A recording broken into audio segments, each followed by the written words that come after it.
जय माता जी। पीपी जाडेजा का नमस्कार। YouTube चैनल के माध्यम से मेरे इस वीडियो को देखकर उसे लाइक, शेयर और सब्सक्राइब करने वाले सभी दर्शकों का मैं हृदय से धन्यवाद अर्पण करता हूं।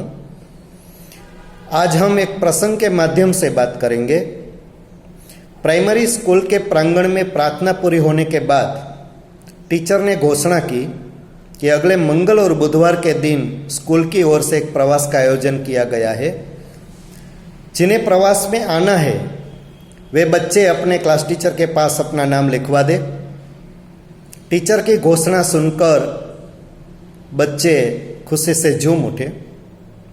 बच्चों का कोलाहल कुछ शांत हुआ तो टीचर ने फिर से घोषणा की कि प्रवास में आने की फीस 2 रुपया है। जिन्हें प्रवास में नहीं आना है उसे मंगल और बुधवार को स्कूल में छुट्टी मिलेगी। टीचर की इस घोषणा सुनने के बाद प्रांगण में बैठी 4th क्लास में पढ़ने वाली आनंदी के चेहरे का रंग उड़ गया, क्योंकि उसे मालूम था कि वे 2 रुपये फीस नहीं दे सकेगी। आनंदी के पिता मानसिक अस्थिर थे और आनंदी की माताजी अस्पताल में झाड़ू बर्तन करने का काम करती थी। झाड़ू बर्तन करके उसे मासिक 2 रुपये वेतन मिलता था, लेकिन इस महीने मिला हुआ वेतन तो घर में खर्च हो चुका था और अब मिलने वाले 2 रुपये का समय अभी काफ़ी बाकी था। इसलिए उसे मालूम था कि वे फीस नहीं भर सकेगी। स्कूल छूटने के बाद आनंदी घर आती है। चेहरे को देखकर माताजी भी पहचान जाती है कि आनंदी कुछ दुख में है। माताजी के पूछने पर भी आनंदी ने कुछ नहीं बताया, क्योंकि आनंदी को पता था कि जानने पर माताजी भी दुखी होंगी। इसलिए उस आनंदी ने माताजी को कुछ भी नहीं बताया। शाम हुई, रात हुई। आनंदी पूरा दिन दुख में डूबी रही।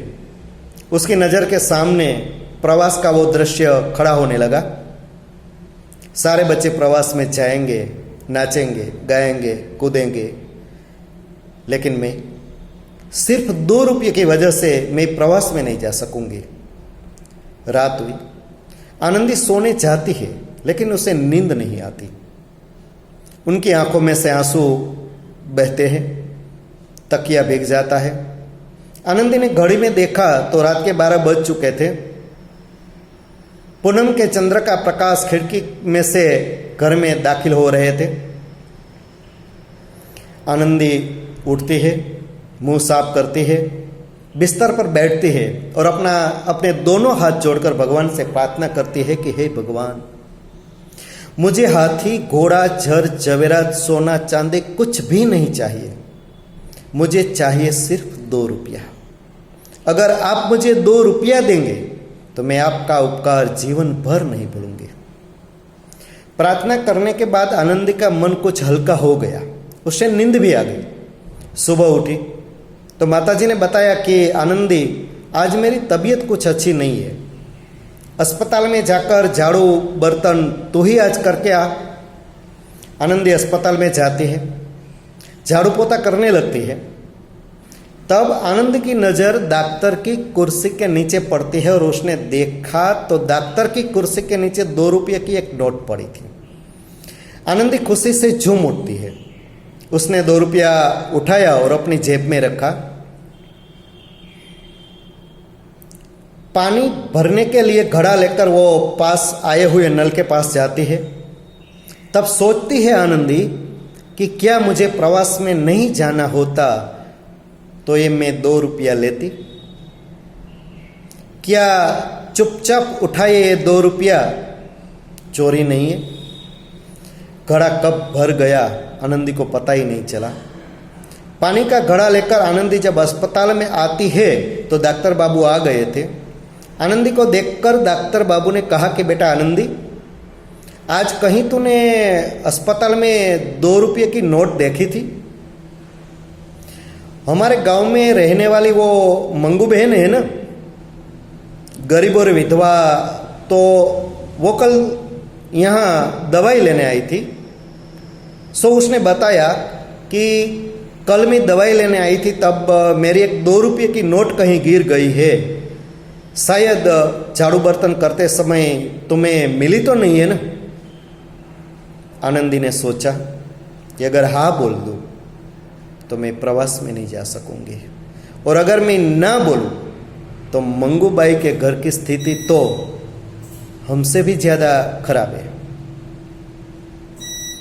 आनंदी ने अपनी जेब में से 2 रुपये निकाले और डॉक्टर के हाथ में रखते हुए कहा कि हाँ, झाड़ू बर्तन करते समय मुझे आपकी कुर्सी के नीचे से ही मिले थे। डॉक्टर बाबू ने आनंदी की ओर देखा तो उसने देखा कि आनंदी की आंखों में आंसू आ गए थे। डॉक्टर के पूछने पर आनंदी ने प्रवास वाली सारी बातें बताई।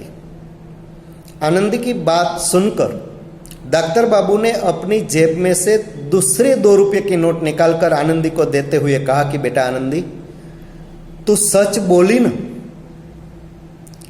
इसीलिए मेरी ओर से तुझे ये 2 रुपये का इनाम। आनंदी खुशी से झूम उठती है।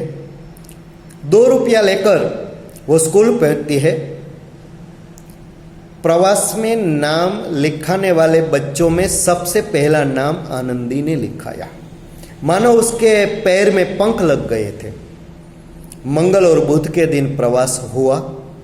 सारे बच्चे ने आनंद उठाया, लेकिन सबसे ज़्यादा आनंद तो आनंदी को ही मिला। इस कहानी के माध्यम से मैं आपसे सिर्फ इतना ही कहता हूँ कि आनंदी जैसे बच्चे हमारे आसपास ही है। हमें उनके पास जाना है, हमें उन्हें प्रवास में भेजना है, हमें उन्हें खुशियाँ देनी है ताकि हम खुश हो सके। अंत में सिर्फ इतना ही कहूँगा कि सेल्फी तो हमने बहुत खींची, लेकिन ऐसे बच्चों के दुख, दर्द और वेदना को हम खींच सकेंगे तो मैं विश्वास से कहता हूँ कि ये पूरी दुनिया तो क्या, ईश्वर भी आपको लाइक करेंगे। अस्तु।